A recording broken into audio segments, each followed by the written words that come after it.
गुरुर्ब्रह्मा गुरुर्विष्णु गुरुर्देवो महेश्वरः गुरुर साक्षात परब्रह्म तस्मै श्री गुरुवे नमः। नमस्कार साथियों, एक बार फिर से आप सभी का आपके अपने YouTube चैनल अमेजिंग शिक्षा में बहुत बहुत हार्दिक अभिनंदन व स्वागत है। साथियों, आज हम करने जा रहे हैं विशेषण का ही एक भेद, संख्यावाचक विशेषण। ठीक है ना, बहुत ही आसान विशेषण है। वो छोटी सी बातें जहां पर हमें कन्फ्यूजन होता है ना, वो मैं यहाँ पर स्पष्ट करूंगा आज। संख्यावाचक विशेषण वैसे पता है आपको, आपने पहले पढ़ चुके होंगे, आपने बहुत बार देखा होगा, इसको समझा होगा कि संख्या होती है इसमें, ठीक है ना, कोई भी संख्या। लेकिन फिर भी कौन सी वो बातें हैं जो हमें नहीं पता होती, और बहुत से विद्यार्थी जो है ना परीक्षा में वो वहां पर प्रश्न जो है ना गलत कर देते हैं विशेषण से संबंधित। ठीक है, वो सारी बातें हम यहाँ पर करने वाले हैं, तो वीडियो के अंत तक आपने बने रहना है। ठीक है, तो संख्यावाचक विशेषण, सबसे पहले हम परिभाषा लिखते हैं। जैसे कि आपको मैंने पहले भी कहा कई बार कि कोई भी व्याकरण, देखिए रटना नहीं है व्याकरण, इसको समझना है। और अगर परिभाषा को समझ लिया तो सब कुछ समझ लिया हमने। ठीक है ना, तो परिभाषा को समझेंगे, उसके बाद उसके उदाहरणों के माध्यम से उसको अच्छे से समझ लेंगे हम। सबसे पहले इसकी जो है परिभाषा क्या होती है वो समझिए। संख्यावाचक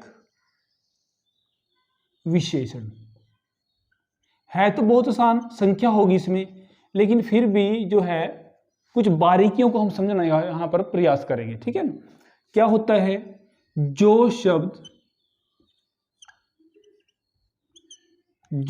शब्द संज्ञा या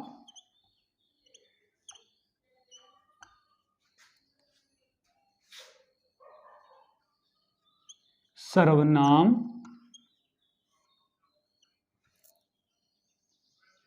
की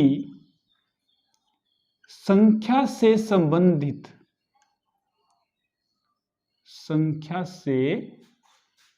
संबंधित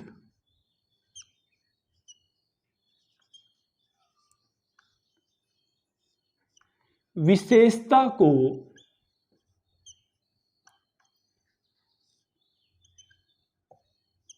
प्रकट करें। ठीक है ना, प्रकट करें। देखिए क्या है संख्यावाचक विशेषण, जो शब्द संज्ञा या सर्वनाम की संख्या से संबंधित, यानी वो ना वहां पर संख्या को बताएगा, उसकी जो संज्ञा सर्वनाम की विशेषता होगी ना, वो संख्या के द्वारा उसको बताने का प्रयास करेगा। इससे पहले क्या था, हमने गुणवाचक विशेषण किया। गुणवाचक में क्या था, वहां पर संज्ञा सर्वनाम के गुण का पता चल रहा था हमें, दोष, आकार, प्रकार, है ना, समय था, देश काल था, अवस्था थी, स्थिति थी, ये सारी बातें वहां पर की हमने। लेकिन संख्यावाचक में क्या होगा, संज्ञा या सर्वनाम की संख्या से संबंधित विशेषता होगी। कैसे होगी, जैसे मैं कहूं कि इस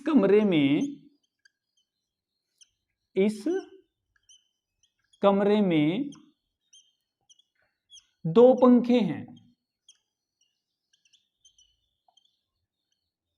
ठीक है, अब पंखे क्या है बच्चों, ये संज्ञा है, संज्ञा की विशेषता, ये भी तो हम विशेषता, यानी जो पंखे हैं उसकी विशेषता कौन सा शब्द बता रहा है, ये 2 बता रहा है, और किस रूप में बता रहा है, वो संख्या के रूप में बता रहा है। पंखे तो लगे हैं, कितने हैं, 2 है, तो ये जो 2 है ये संख्यावाचक विशेषण है। ठीक है ना, विशेषण क्या होता है, जो संज्ञा सर्वनाम की विशेषता को बताता है। अगर गुण के रूप में बता रहा है तो गुणवाचक हो जाएगा, अगर संख्या की उसमें बता रहा है तो संख्यावाचक हो जाएगा। एक अन्य उदाहरण ले लेते हैं। कक्षा में कम छात्र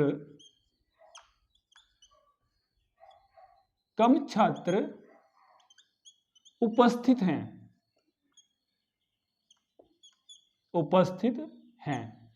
अब छात्र जो है ये संज्ञा है, लेकिन वहां पर थोड़ी सी अगर विशेषता की बात की जाए, कितने हैं, बहुत सारे हैं क्या, नहीं, कम हैं। अगर बहुत अधिक होता तो वो भी क्या हो जाता, विशेषता हो जाती। अब यहाँ विशेषता क्या है, कम है भाई, अब यहाँ संख्यावाचक ही बनेगा। कई बार हम सोच लेते हैं पता नहीं यहाँ पर कौन सा विशेषण होगा, छात्रों को तो हम संख्या के द्वारा ही समझेंगे ना, वहां तो कक्षा में क्या होता है, छात्रों की संख्या तो होती है, तो यहाँ जो कम है ये संख्यावाचक विशेषण है। क्योंकि ये छात्र की विशेषता बता रहा है, जो छात्र हैं वहां पर उनकी विशेषता को प्रकट कर रहा है। इस प्रकार से जो भी शब्द संज्ञा सर्वनाम की संख्या से संबंधित विशेषता को प्रकट करे उसे हम क्या कहेंगे, संख्यावाचक विशेषण कहते हैं। ठीक है ना, यहां तक तो बहुत ही आसान है। अब थोड़ा सा क्या करेंगे, इसके भेद हम समझ लेते हैं। ठीक है, इसका स्क्रीनशॉट ले लीजिए आप। देखिए इसके जो भेद होते हैं वो होते हैं दो भेद। एक होता है निश्चित संख्यावाचक और दूसरा होता है अनिश्चित संख्यावाचक।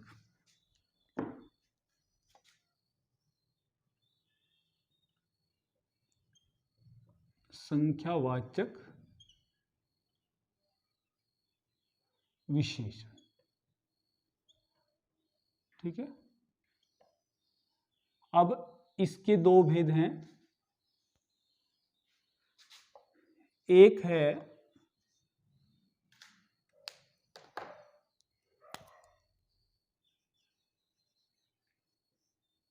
निश्चित संख्यावाचक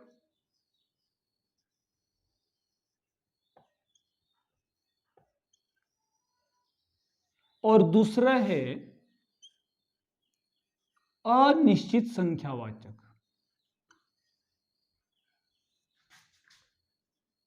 अनिश्चित संख्यावाचक।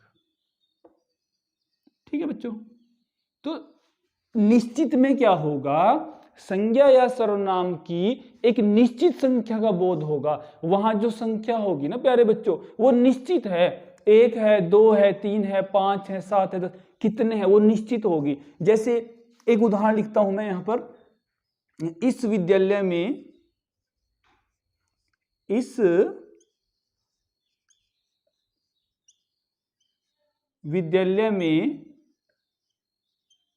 40 अध्यापक हैं। 40 अध्यापक हैं, है ना। देखिए अब अध्यापक क्या है, ये संज्ञा है। अब संज्ञा की कुछ ना कुछ विशेषता तो है, अध्यापक तो है, कितने हैं भाई, 40 हैं भाई। तो 40 क्या है, वो निश्चित संख्यावाचक विशेषण है। संख्या निश्चित है कि वहां पर पूरे 40 अध्यापक हैं। और इसी वाक्य को मैं अगर दूसरे तरीके से लिखूं, इस विद्यालय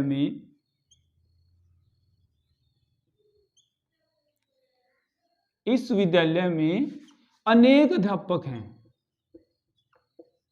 अनेक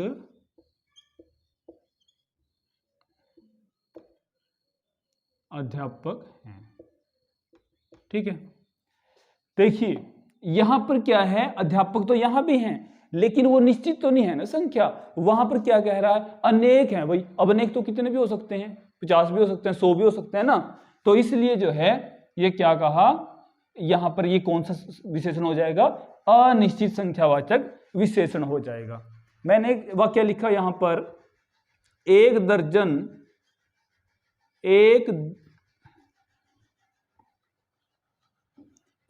दर्जन केले दे दीजिए। 1 दर्जन केले दे दीजिए। अब देखिए केले क्या है, संज्ञा है, और जो केले हैं ना उनकी विशेषता क्या, कितने देने हैं भाई, 1 दर्जन देने हैं। ये तो निश्चित है ना। अब 1 दर्जन में कितने केले होंगे, 12 केले, वो तो निश्चित है, 12 केले आने हैं भाई 1 दर्जन। तो यहां क्या हो जाएगा, निश्चित संख्यावाचक हो जाएगा। और इसी वाक्य को दूसरे तरीके से लिखा जाए तो, कुछ फल दे दो। कुछ फल दे दो। फल क्या है, संज्ञा है, कितने देने हैं फल। अगर यहां होता 2 फल, 4 फल तो निश्चित हो जाता, लेकिन उसने कहा, क्या कहा, कुछ फल दे दो। तो कुछ जो है ना बच्चों, ये कुछ कौन सा विशेषण हो जाएगा, अनिश्चित संख्यावाचक विशेषण हो जाएगा। क्योंकि इस जो अनिश्चित है ना, इसमें कोई संख्या निर्धारित नहीं है, कोई फिक्स संख्या थोड़ी ना है भी इतनी संख्या ही, बस ये आपने ध्यान रखना है। निश्चित में अगर आपको कहीं निश्चित संख्या दिखाई दे रही है तो निश्चित संख्यावाचक है, अगर निश्चित संख्या दिखाई नहीं दे रही है तो अनिश्चित संख्यावाचक विशेषण है। ठीक है, इतना सा है इसमें। एक जो बहुत ही महत्वपूर्ण बात मैं आपको बताऊंगा कि जहां से बहुत सी परीक्षाओं में प्रश्न देखा गया है और कुछ विद्यार्थी जो है ना उस प्रश्न को गलत कर देते हैं। वो किस प्रकार से आता है प्रश्न, उसको समझिए। इसका स्क्रीनशॉट ले लें आप और इसको आपने बाद में लिख लेना है, ठीक है। देखिए वो क्या बात है जो बच्चे अक्सर जो हैं उसको समझने में थोड़ी सी चूक कर जाते हैं। ये जो निश्चित संख्यावाचक है ना, अब इसके हम दो भेद आगे करते हैं। देखिए इसमें एक होता है पूर्णांक, आपने है कुछ नहीं, बहुत ही आसान है, बस थोड़ा सा ध्यान से समझना है। निश्चित संख्या उसको तो आप, वो तो अनिश्चित है, वो तो समझ लिया। अब निश्चित संख्यावाचक में क्या था, निश्चित संख्या है, और निश्चित संख्या में भी उसके आगे क्या किया हमने, दो उसके भेद कर दिए, पूर्णांक और पूर्णांक बोधक, ठीक है, और एक है अपूर्णांक बोधक, ठीक है, अपूर्णांक बोधक संख्यावाचक विशेषण है ना।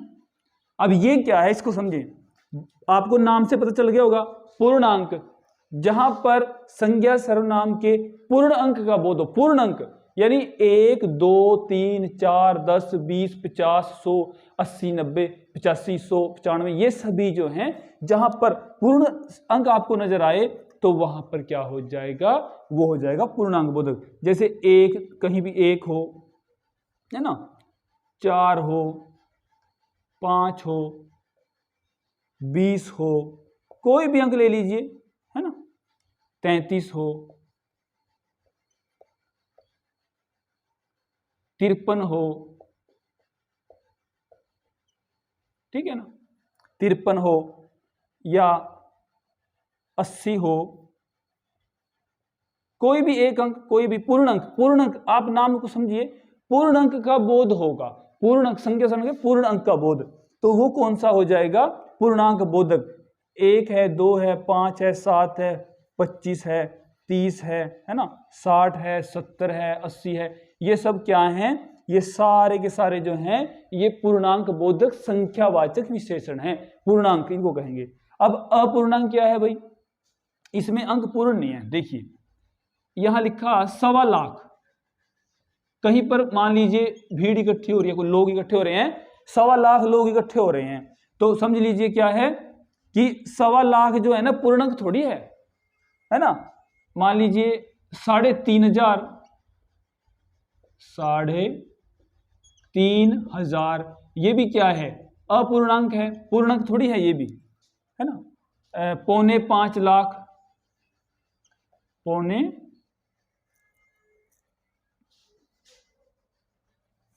ये जो है पूर्णांक बोधक, पूर्णांक का ज्ञान होगा और अपूर्णांक में क्या होगा, पूर्णांक का ज्ञान नहीं होगा। 4.5 लाख, ये सारे क्या हैं, अपूर्णांक बोधक हैं, ठीक है। तो इसको समझा हमने, क्या किया, संख्यावाचक विशेषण संख्या का बोध होगा, और संख्या का बोध भी किस प्रकार से हो सकता है, निश्चित संख्या भी हो सकती है और अनिश्चित भी हो सकती है। और निश्चित में क्या होगा कि वहां पर दो प्रकार से होगा, पूर्णांक बोधक और अपूर्णांक बोधक। पूर्णांक में क्या होगा, वहां 1 से 100 तक की जितनी भी संख्याएं हैं, 1 2 3 4 5, इस प्रकार से वो पूर्णांक बोधक होगा।